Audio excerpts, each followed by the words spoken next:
today's World Insight. Ministers from the OPEC Plus countries meet in Vienna.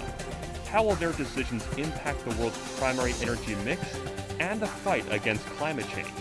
So the economies, they might have investment in the green energies, so they can have more opportunities in the business.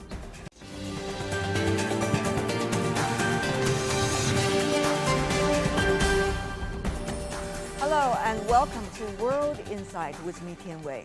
This week, OPEC Plus members, the Organization of Petroleum Exporting Countries and its allies, are meeting in Vienna on future oil policy. In the past month, OPEC Plus producers announced the surprise voluntary cuts, which punished the short sellers that bet on falling oil prices. The Saudi oil minister warned oil speculators to watch out as they could face pain again. Market watchers are now wondering whether OPEC Plus will make another production cut. So what can we expect from the OPEC Plus meeting? How would the OPEC's decision likely affect the global oil market? For more insights, let's loop in our panelists.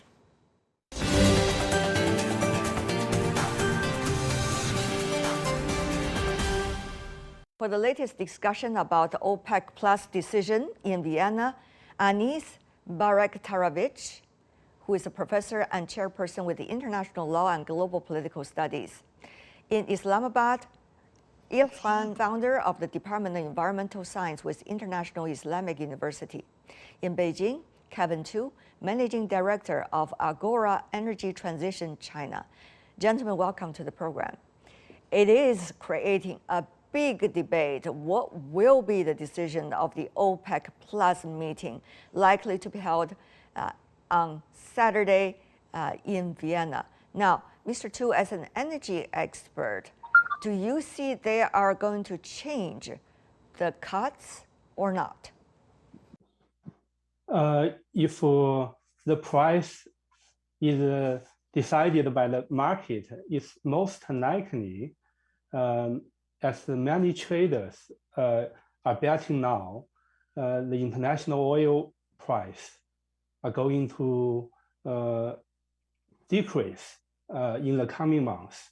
However, if we look at the nature of OPEC Plus, the objective of this group is trying to stabilize the market for the joint interest of oil producing countries. So that's why, from the perspective of some OPEC Plus key member countries, especially Saudi Arabia, they wish the international oil price could be higher than the current one. So there is a certain incentive for Saudi Arabia to propose production cut. But if we look at the incentive from other members, such as Russia, such as Iraq, they may prefer to keep the status quo. So there's a big uncertainty about what will happen in Vienna this time. OPEC is an organization of 13 economies, while OPEC Plus 23. Altogether, OPEC Plus produce about 40% of the global crude output. What do you think might be some of the major factors that the OPEC Plus economies are thinking about in the upcoming meeting over the weekend? So it's very difficult to speculate. So on one side, so the higher price, the higher quotas, larger quotas mean more revenue. But on the other side, so it could also send the inflationary shock on the oil deliveries. Oil is the most traded commodity in the world, and we have to differentiate, especially viewers have to understand that there are many bilateral deals in which oil is traded. So what we talk about OPEC and OPEC Plus is international market, which is primarily dealt with London and the New York Stock Exchange. So there is an ongoing battle of the de-dollarization and also de-oilization of the Western, especially Western financial markets and Western stock exchanges. So we also have to take this into consideration as well. How do you see, as an environmental scientist, the ups and downs of the output by the OPEC Plus right now? So in that perspective, I think cutting down on the production, that will have a positive impact on the environment, but at the same time, it will have negative impact on the economic conditions, and the price of the oil will be increased. And regarding the Saudi Arabian, these role, I think they are developing a big project of Neom City. They also want to have a big economic activity to support their project. So that will continue. Going to you, Mr. Tu, even among the OPEC plus economies, 23 of them, Saudi Arabia and also Russia now are demonstrating different opinions, apparently. So some suggest this has been a very good tool of OPEC plus members to precede the important meeting and give more expectations and surprises sometimes to the results. So how do you see today that game is being played at this moment? If we look at the composition of OPEC plus, even look at the list of member countries of OPEC, the national interest of individual nations may not always be compatible with each other. So that's is quite natural for any major international organization. Having said that, they do have a common feature.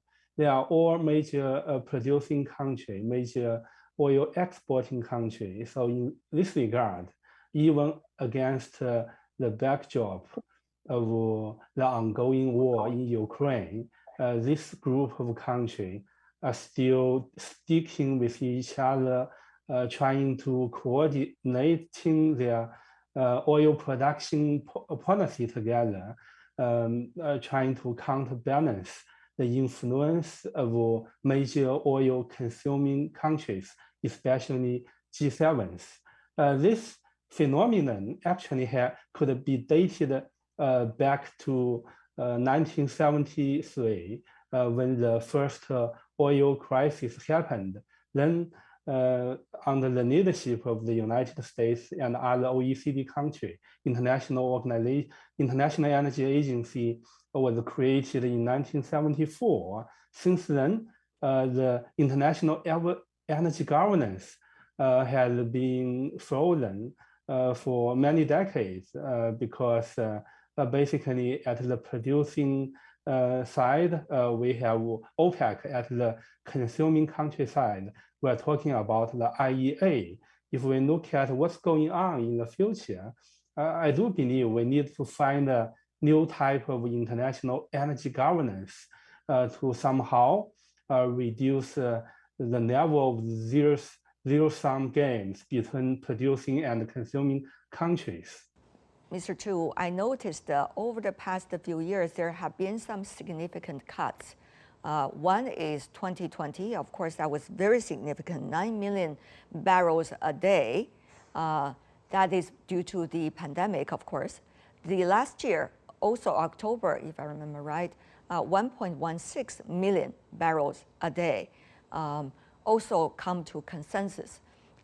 Now, how would you compare what we are facing today, especially the OPEC and OPEC plus economies, vis-a-vis the earlier two significant cuts?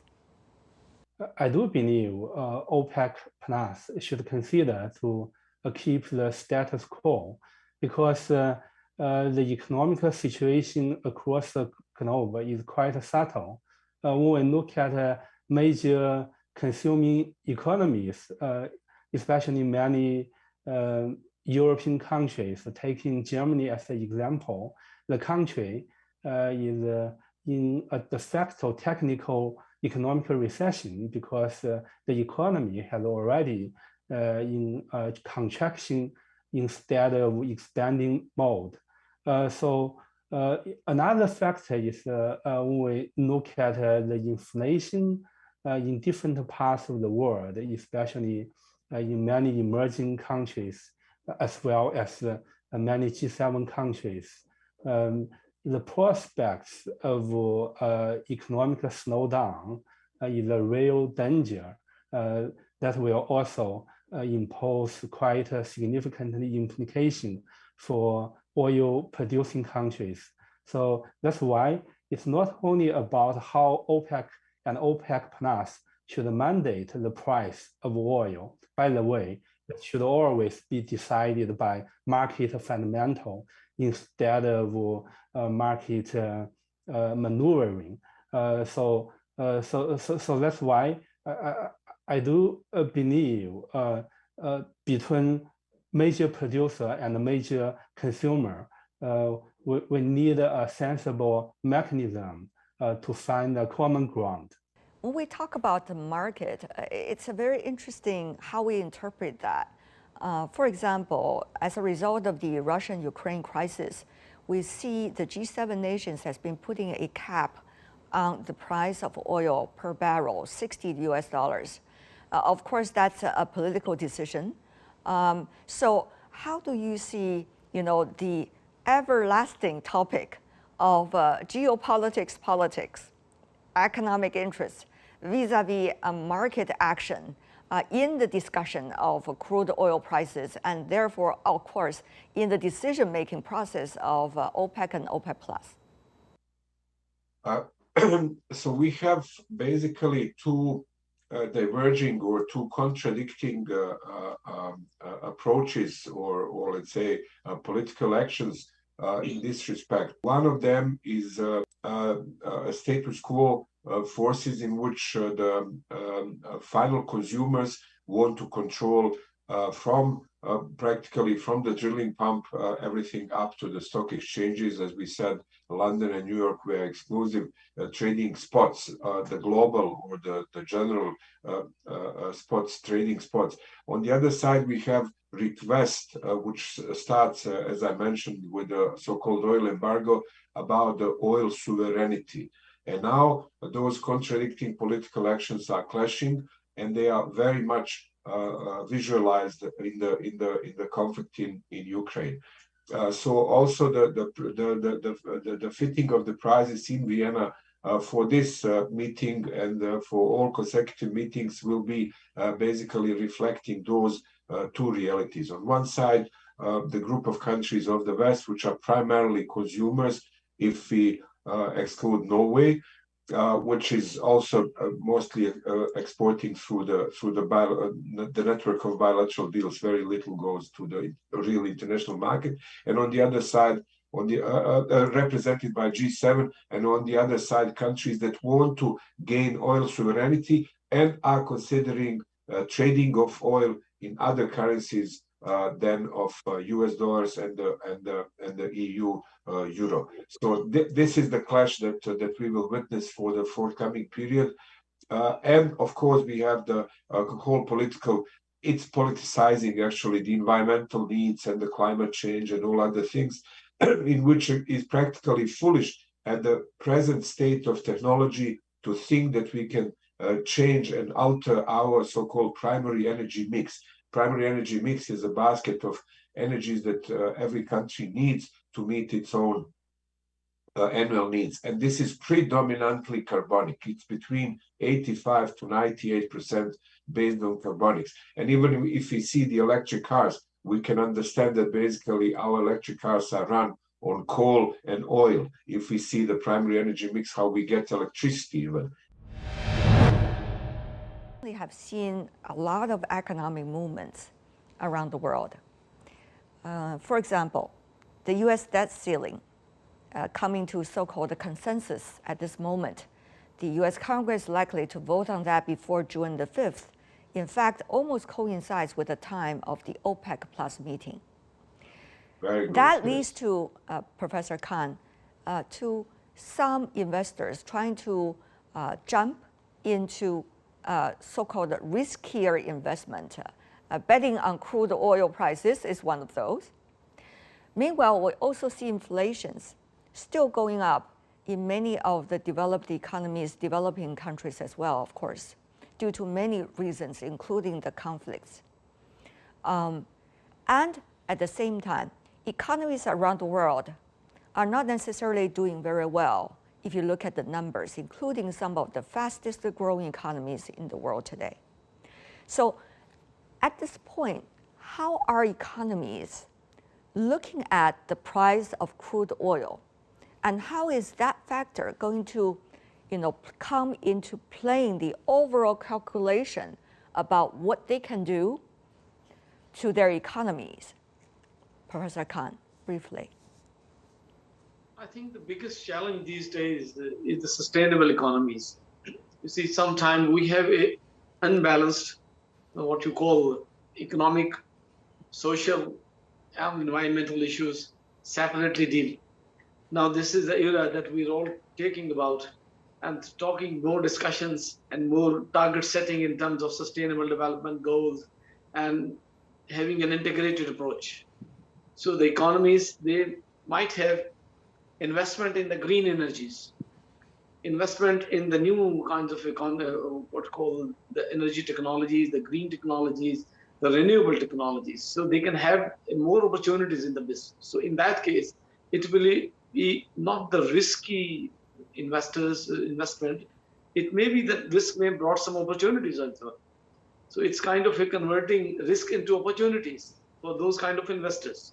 So if you're keeping in view the green development, the green energy, and the green agriculture technologies, and all these kind of things, where we are using traditionally the fossil fuel, the traditional energy, switching over to the new kind of energy mix, as Professor Anis has already said, because we cannot go out of the energy mix, at least in our lifetime, probably by this century.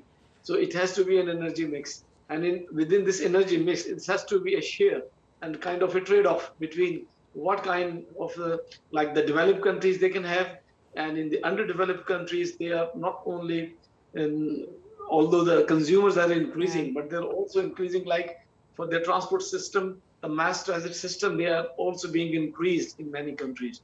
And these hybrid auto vehicles, the electric auto vehicles, and these kind of things will reduce their consumption of the fossil fuel. Come back to you, Mr. Chu, about what I just mentioned, the economic situations worldwide, and also the unpredictability. For example, whether the U.S. Federal Reserve will once again raise interest rates, which will have a huge impact on U.S. dollar, and as a result of that, on the economies around the world. So the economic situation in reality and possibilities of variables, as we say, in the economies.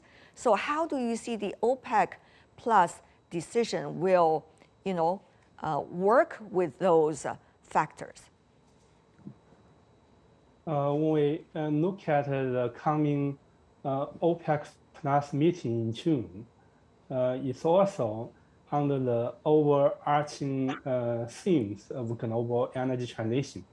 Taking China as an example, if we look at China's primary energy mix, China currently accounts more than 80% of primary energy consumption on fossil fuel.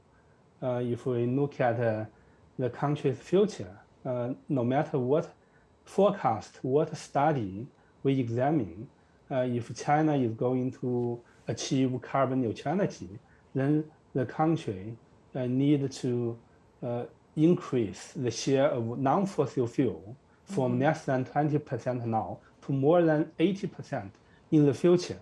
So that's why in the short term, oil is a very valuable commodity. But if we look at the longer picture, if OPEC plus country don't produce oil as fast as they can, maybe some of the oil will become stranded assets in the coming decades. So this is the longer term factor OPEC plus need to take into consideration. Just now, Ms. Tian, you also mentioned the Federal Reserve's possibility of increasing the interest rate again, but still, this is something with great uncertainty. Right. Who knows whether the Federal Reserve will increase 25 percentage point or not. it's the same for the production quote that will be announced by OPEC in June. So that's why we are in a era of great geopolitical as well as economic uncertainties. Absolutely. So many key stakeholders need to navigate uncharted water, including OPEC plus member, as well as the many consuming countries. Having said that, China, India, and some of the other economies, developing ones and emerging economies such as Indonesia and others, how will these countries look at what is going on at this tug of war between OPEC Plus and the G7 nations over the past decades, and think about how they are likely to work out their energy, landscape, and at this moment, what they should settle in terms of a reality, Mr. Chu, very briefly? If we look at the role that could be played by major emerging economies, indeed, it's similar as the role of emerging economy in the global energy landscape.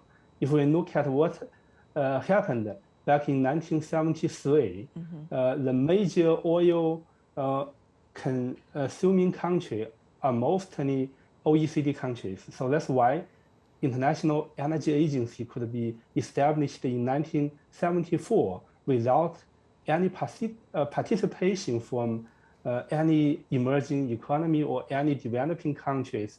But now, the center of gravity of global energy consumption are increasingly shifting from OECD countries to emerging economies, especially China, India, and ASEAN countries.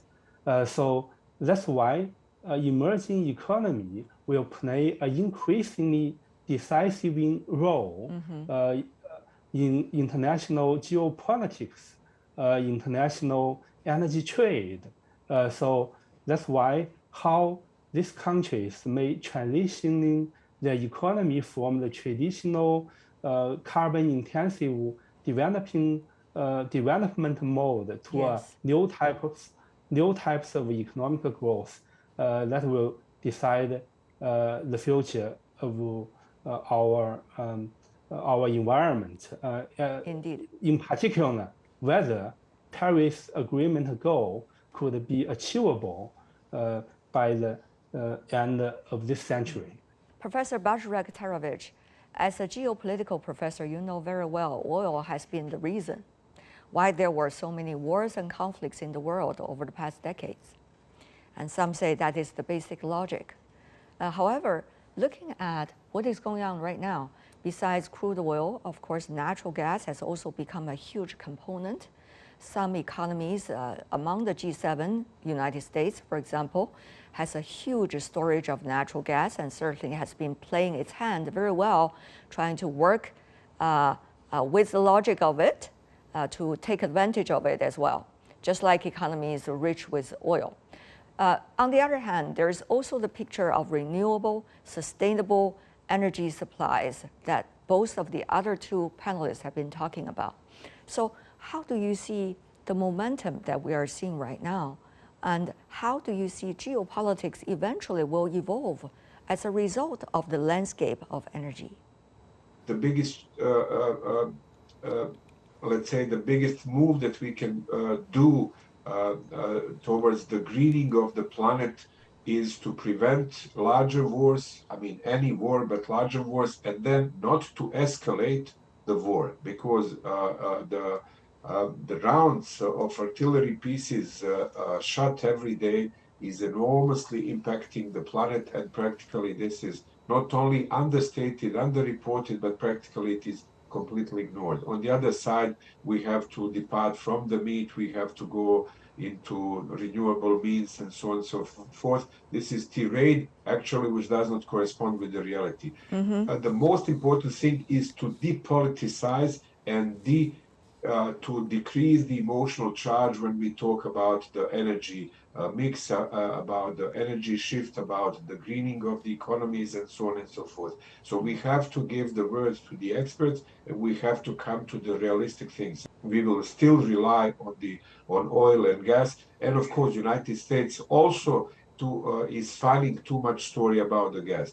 The predominantly United States gas is coming or originating from the fracking, and the price, environmental and even economic price of this gas is very high. So we still have a far, let's say, more convenient deposits of gas, for example, in Turkmenistan, which has costs of extraction practically next to zero, and Qatar and a couple of other countries, including Russia, which has a higher price, but still very, very affordable. So of course, the conflict will not be on the volume of supply. I think the economic volumes and the supply of the economy with the energy is not the major problem. The major problem is also what other distinguished speakers were spelling, that the shift of the consumers goes from the OECD countries into developing world, primarily in China, in India, in ASEAN, but also to other big mega demographies of Asia, for example, Pakistan, Bangladesh, to extend also Uzbekistan, which has some deposits of gas, but still it's very larger, enlarging demography. Turkey and other countries, Egypt and other countries, not to mention Latin America and Sub-Saharan Africa. So we will have the confrontation on that respect, that actually G7 organized through the International Energy Agency of Paris will not easily accept. You know, when the oil shock, or when International Energy Agency was created, China was the second largest exporter of crude in Eastern Asia. Yeah. And today we talk about the largest importer. And of course, when we have India, Pakistan, China, and ASEAN countries, just to mention few giga demographies in economies in Asia, of course, that they would like not only to have a footing on the quotas and deliveries of oil and the pathways of delivery, but also on to decide where it will be, let's say, on what stock exchange will be listed, and also on what currency the crude will be delivered. Thank you so much, Professor Barak-Tarovich, Professor Khan, and Mr. Tu. Appreciate it. And that's all the time we have for today. A very meaningful discussion. You can find us on YouTube, Twitter, and Facebook. I'm Tim Wei. Thanks for watching, and I'll see you back here tomorrow.